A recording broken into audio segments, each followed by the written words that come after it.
Halo semuanya, perkenalkan nama saya Nur Hasanah dengan NIM 2411031. Saya dari kelas PAI 4B. Kali ini saya akan membuat video mengenai akad dalam transaksi muamalah untuk memenuhi tugas pada mata kuliah fikih muamalah yang diampu oleh Bapak Muhammad Rafiq Anwar, SPDI MPD. Baiklah, langsung saja tanpa membuang-buang waktu, pembahasan yang akan saya bahas pertama yakni tinjauan umum tentang akad. Dalam kehidupan sehari-hari, manusia tidak bisa terlepas dari aktivitas muamalah, yakni hubungan antar manusia untuk memenuhi kebutuhan hidup seperti jual beli, sewa menyewa maupun kerja sama. Muamalah juga merupakan bagian penting dalam Islam karena mengatur transaksi ekonomi dan sosial sesuai dengan syariat Islam. Dalam melakukan aktivitas tersebut, kita juga memerlukan kesepakatan yang sering disebut dengan akad. Akad merupakan dasar dalam bertransaksi supaya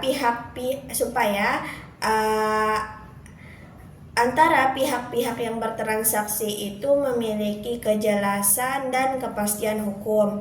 Kemudian ada definisi daripada akad. Secara umum, akad dapat diartikan sebagai perjanjian atau kesepakatan antara kedua belah pihak atau lebih sehingga menimbulkan akibat hukum. Dalam fikih muamalah, akad merupakan ikatan yang menghubungkan antara kedua belah pihak sehingga menimbulkan hak dan kewajiban masing-masing. Akad juga dapat dikatakan sah menurut syariat Islam karena didasarkan pada kesepakatan yang jelas dari pihak-pihak yang terlibat. Kemudian yang ketiga yakni ada prinsip-prinsip daripada akad. Dalam akad kita juga harus memiliki prinsip-prinsip tertentu agar sesuai atau berjalan sesuai dengan nilai-nilai Islam. Adapun prinsip-prinsip dari akad yaitu keadilan, kejujuran, serta kerelaan antara dua belah pihak. Kemudian transaksi juga harus dilakukan tanpa adanya unsur penipuan, paksaan atau ketidakjelasan. Kemudian ada syarat-syarat daripada akad. Supaya akad itu menjadi sah, kita harus memenuhi syarat-syarat dari akad itu.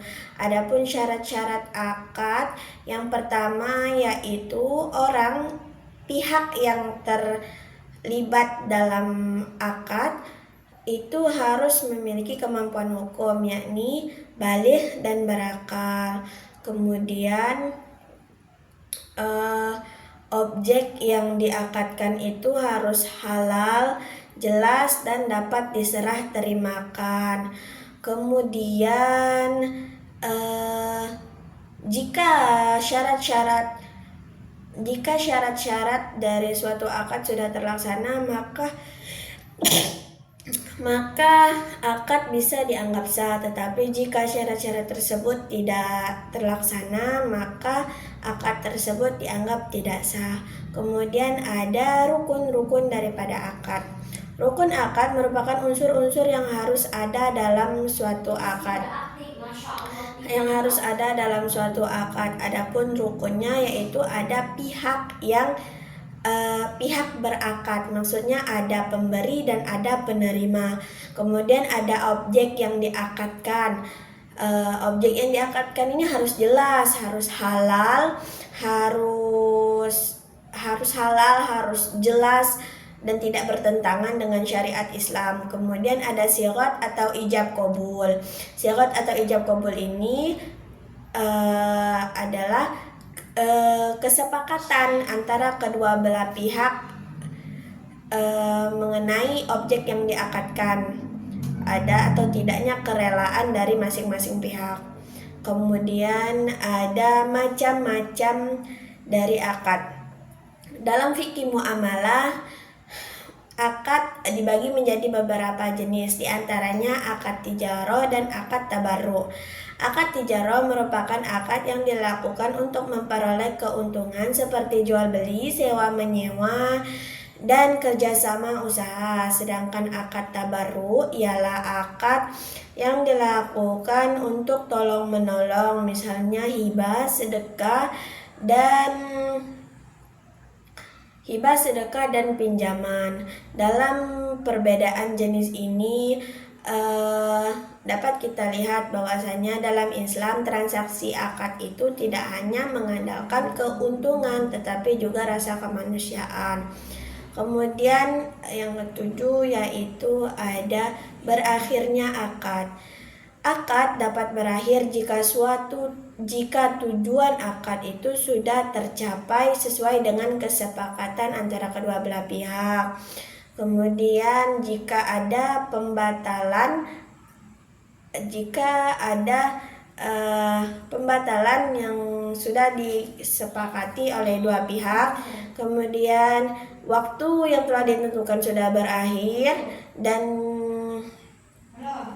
yang terakhir, akad dapat berakhir jika salah satu dari pihak yang berakad itu meninggal dunia. Kemudian ada hal-hal yang membatalkan akad. Adapun hal-hal yang membatalkan akad ialah hal-hal yang bertentangan dengan syariat Islam. Misalnya pihak yang berakad nih melakukan penipuan, dia menipu, dia terpaksa ataupun tidak jelas barangnya. Kemudian akad juga batal jika objek yang diakadkan itu tidak halal dan tidak jelas dari mana sumbernya, sehingga akad yang kita lakukan itu menjadi batal. Kemudian yang terakhir ada hikmah daripada akad. Akad dan memberi hikmah bagi seluruh manusia, karena dalam berakad kita dapat berbuat adil serta jelas. Kita jelas, barangnya jelas, orangnya jelas, dan juga kesepakatannya juga jelas. Kemudian hubungan antar manusia dalam bidang sosial dan ekonomi juga lebih stabil karena sesuai dengan hukum syariat Islam. Mungkin sekian penyampaian dari saya mengenai akad dalam transaksi muamalah. Jika terdapat kesalahan kata, saya minta maaf kepada Allah, saya mohon ampun. Saya akhiri, wabillahi taufiq wal hidayah, wassalamualaikum warahmatullahi wabarakatuh.